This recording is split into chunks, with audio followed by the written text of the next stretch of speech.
Josette has already introduced my topic, which is China has politics too. The impact of China's domestic politics and China's domestic economic policy settings on the future of US-China relations. For those of you who wish to look at a formal text of these remarks, they'll be up on our website later today.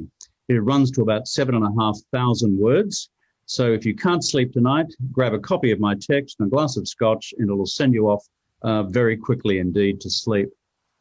But this will be a quick 20-minute snapshot of what's in those remarks. Two political events dominated the world in the course of October, November this year. One we all know about. It was a certain election in a country called America, which had a certain outcome in terms of the election of Joe Biden and the defeat of Donald Trump. But the second is largely unknown to the international community. Just 5 days before the US presidential election, we had the conclusion of the fifth plenum of the 19th Central Committee of the Chinese Communist Party, which laid out China's political and economic blueprint, not just for the next 5 years, but for the next 15. So my overall argument today is that we need to understand much more about the domestic political and economic settings of the Chinese leadership if we are to make sense of China's grand strategy towards the US and the rest of the world, and in turn inform what strategic directions may be undertaken by the incoming Biden administration. A few remarks about 2020 itself from China's perspective, the year that was, our own collective global annus horribilis. Xi Jinping began the year in some difficulty. When the virus broke out, there were question marks raised in Beijing about why their own system of domestic virus and pandemic control had failed, given that that was set up after the SARS crisis to prevent a repeat of SARS from ever happening again.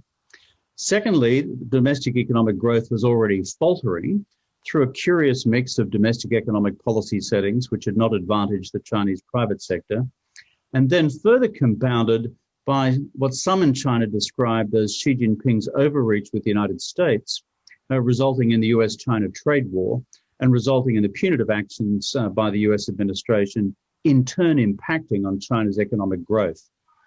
So it's not an exaggeration to say that by mid-year, Xi Jinping was under some political pressure domestically. But if a week is a long time in politics, let me tell you, my friends, a year is an eternity.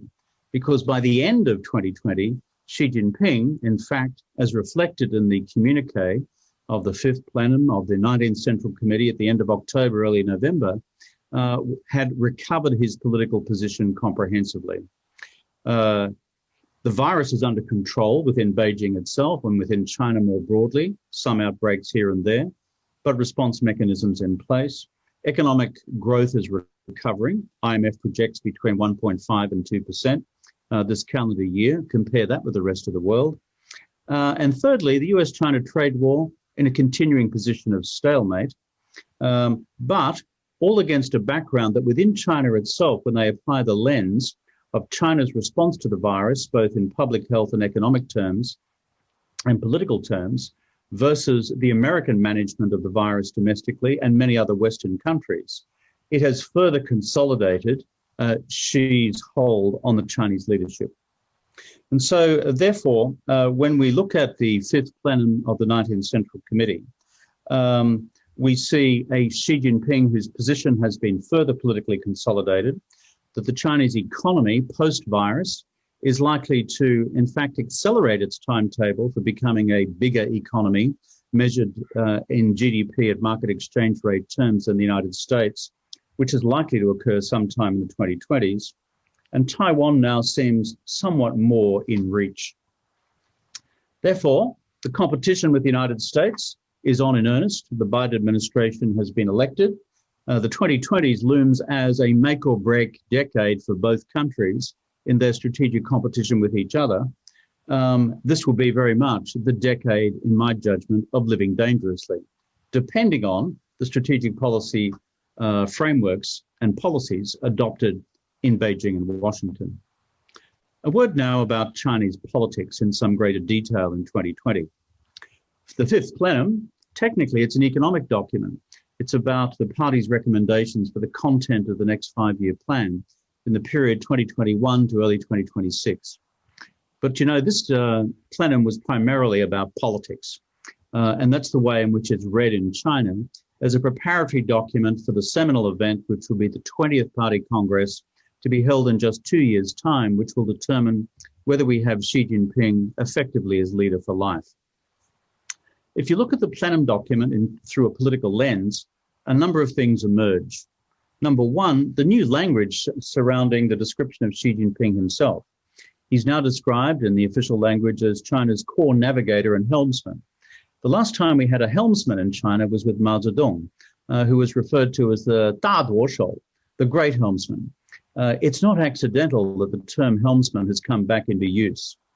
Number two, most importantly, it is normally this plenum at this point of the Chinese political cycle, that is in the second term of a Chinese leader's incumbency, that a successor is appointed, nominated, or at least indicated. That's what happened with Xi Jinping back in 2010 at the comparable plenum then of the 17th Party Committee. No successor has been indicated or nominated by this plenum. Xi Jinping intends to be sticking around. Thirdly, we have also a continuing purge of Xi Jinping's political opponents.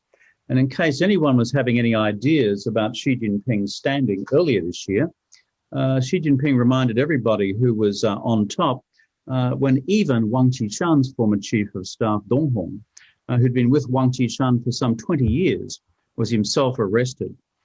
This was to send a warning shot across the bows of everybody in the central leadership, friend, foe, and neutral alike, that Xi Jinping is watching carefully. Four, in June of 2020, the party launched a new party education and rectification campaign. And the head of the Chinese Political and Legal Affairs Commission, Chen Yixin, has said that this is about, quote, pointing the blade inwards to completely remove cancerous tumors, to remove evil members from the group, and to ensure the political and legal team are absolutely loyal. I repeat the word loyal, unquote. Party rectification campaign will be conducted in full, directed at the political and legal apparatus of the party's centre and the provinces throughout the year 2021. Coincidentally, the year leading up to the 20th Party Congress in 2022, which will determine whether Xi Jinping is appointed as leader for life. I think a few other points to mention also on the way through in terms of power consolidation. Xi Jinping over many years now has replaced and been replacing the leadership of the People's Liberation Army, both centrally and regionally. He's brought the People's Armed Police, that is China's paramilitary operation, under party control and no longer state control. He's been in the business of securing promotions to the Central Committee, including at this most recent plenum, of his friends, partners and allies across the country.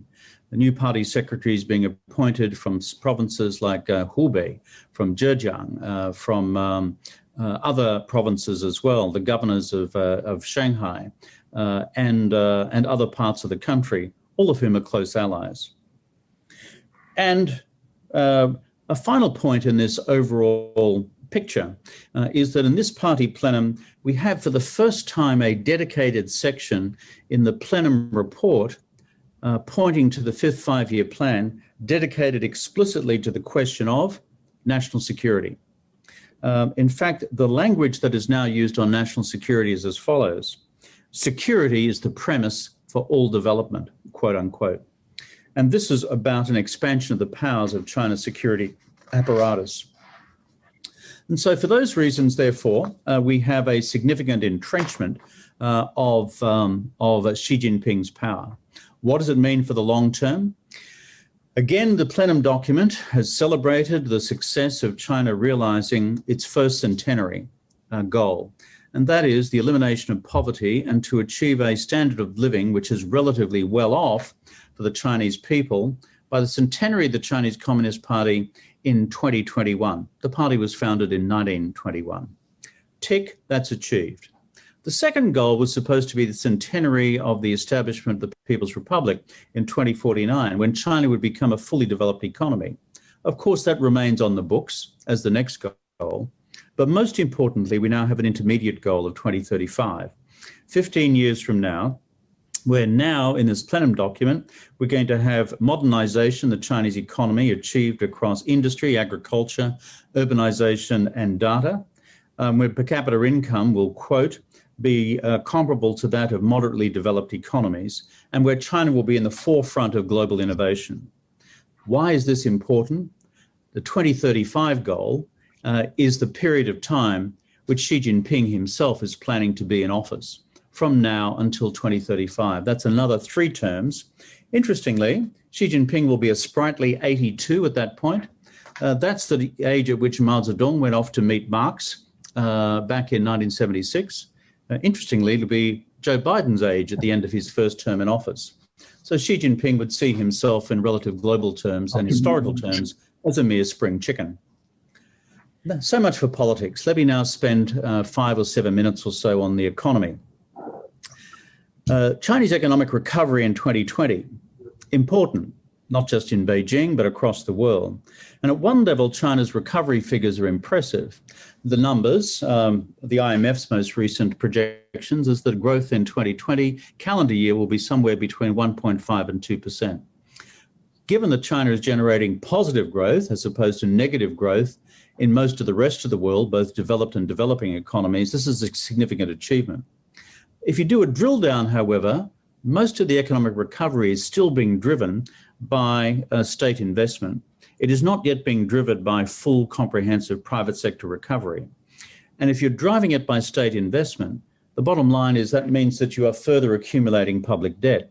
And prior to this crisis, Chinese debt to GDP ratio already stood at 310% of GDP. There's a further point about where the Chinese economic policy debate has stood going into this crisis. And that is there has been some stagnation over the last 5 years in China's domestic market-based economic reform program. This was announced as a party blueprint way back in 2013. But after the Chinese domestic financial crisis of 2015, the pace and the intensity and direction of China's market reform program has slowed to a standstill. One exception, the continued reform of Chinese domestic capital markets, and that's been driven by China's need to continue to attract inbound capital for China's medium to long-term future. So what about this plenum? What did it do differently on the economy that we should pay attention to? 2 big things stand out.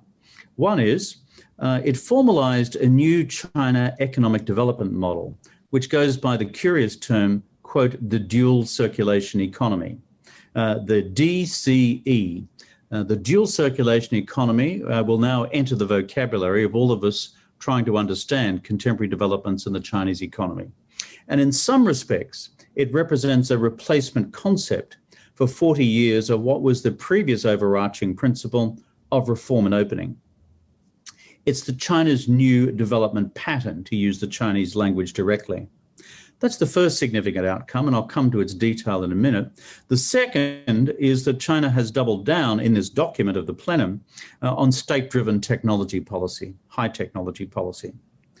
So what's this dual circulation economy idea all about? Think of it with 3 component parts. It's a greater dependence on Chinese domestic rather than external demand to drive future Chinese growth and prosperity. Well, to some extent, that's been around for a while as a Chinese concept, but it's now being accelerated. Second, and a corollary, less dependency on exports as a driver of Chinese domestic growth.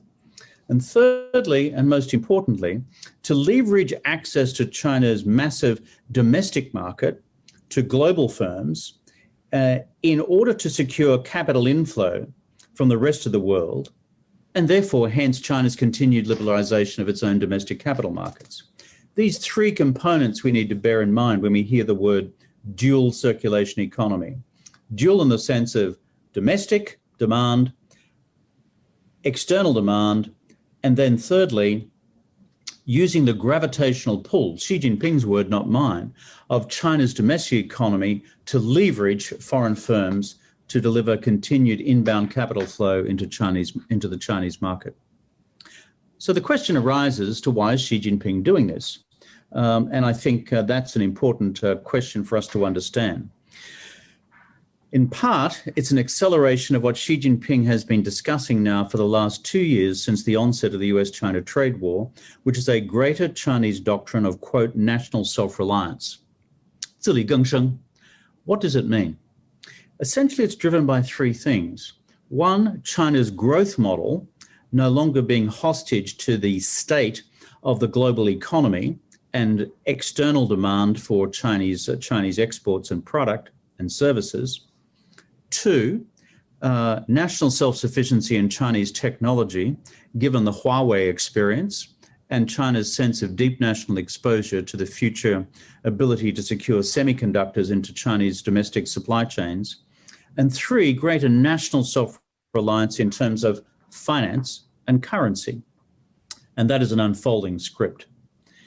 And that is because China fears in the future, given the strategic deterioration in the US-China relationship, that it, like other countries in the future, will experience the weaponization of the dollar against it, the weaponization of finance against it, and even the possibility medium term of financial sanctions being directed against the Chinese state, not just individuals. And so therefore, it forms part of what Xi Jinping has earlier described in an internal speech last year of preparation for, quote, 30 years of protracted struggle with the United States, unquote. And it's driven, therefore, by a deep sense of Chinese vulnerability on these questions. If you like, therefore, I define the dual circulation economy, or at least its international dimensions, as kind of like globalization, but with Chinese characteristics. Remember the gravitational pull analogy. I said before that the plenum that has just concluded had two major outcomes. The second is what I describe as Xi Jinping's doubling down on a nationally driven high technology policy. It's called now the National Technology Policy, or in the Chinese term is a new type of national system. For those of us familiar with the China 2025 document released back in 2015, which identified 10 high technology categories where China aspired to be both national and global leaders in by 2025, this is not a retreat from that. This is not simply the maintenance of that. This is a doubling down on that. And you'll find that the categories listed within the new National Technology Policy are more expansive than before, with even a greater list of numerical targets to be realized. This is to be state-driven, driven by state-owned enterprises, and therefore very much a return to, let's call it, the old school of China's economic development policy. A final word on the economy before I conclude, and that is, what about the Chinese private sector? As Liu He and others have reminded us in the past, the Chinese private sector generates 60% of Chinese GDP. It generates the bulk of Chinese taxation receipts. It generates about 90% of all new employment in China and nearly 100% of innovation. So what is the health of the Chinese private sector coming out of all this? I've spoken previously about challenges on this question, namely, under Xi Jinping, a greater role for Communist Party secretaries in the operations of private firms. I've spoken previously about the particular application of Chinese domestic credit policy and a predisposition on the part of Chinese state financial institutions to preference SOEs over private firms, large and small. And I've spoken before about Xi Jinping's flirtation with what is called the mixed economy model. That is, mixing equity between private and public firms in the Chinese marketplace. To some extent, we are seeing under Xi Jinping a resuscitation and rebirth of state-owned enterprises. The recent example of the abandonment at party and state direction of the public float of Ant Financial, and whatever story lies behind that, is an important lesson within Chinese domestic economic and business circles, as it is internationally. Why is all this important for the future? It does affect private sector business confidence for the future. Does the business sector, the private sector, continue to believe it has a lot of headroom to move in this new dual circulation economy? Or will they no longer have or not have effective competitive neutrality with Chinese state-owned enterprises, both at home and abroad? And why is that important? It directly impacts China's future growth numbers. I've just reached my 20-minute point, and I will conclude with just one or two sentences more. Very much this plenum, this fifth plenum of the 19th Central Committee, which concluded at the end of October, I think is a turning point in Chinese politics. It's a final confirmation that Xi Jinping intends to be China's leader for the long term, out to 2035. And if I'm a betting man, which all Australians are by birth and predisposition, then I would put my money on Xi Jinping being able, most likely, to achieve that. Second, I also think, though, it's a turning point on elements of economic policy, key elements. Will this mark the final high water mark of, quote, the period of reform and opening?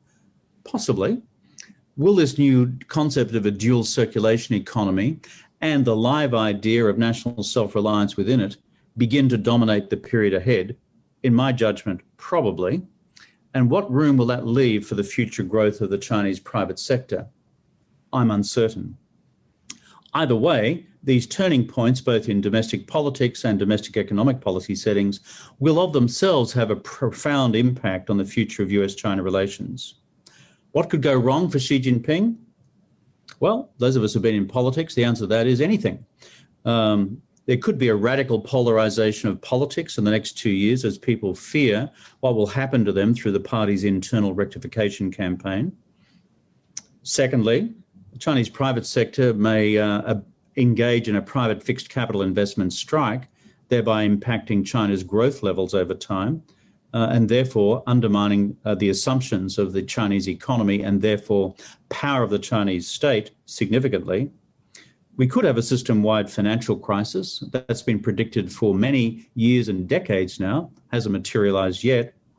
There could be a further pandemic. Coronaviruses have a habit of coming back. Or there could be an unanticipated, unplanned for genuine national security crisis or even conflict with the United States. But to conclude in Xi Jinping's own words, as a good Marxist-Leninist, he believes in historical determinism. He believes in historical materialism. He also believes in dialectical materialism. And based on this worldview, he believes that China's time has come, that China continues to be in the ascendant, and that the existing power of the United States is now in decline. So, to conclude, Josette, the ball is now in Joe Biden's court, and I look forward to our discussion. Thank you very much.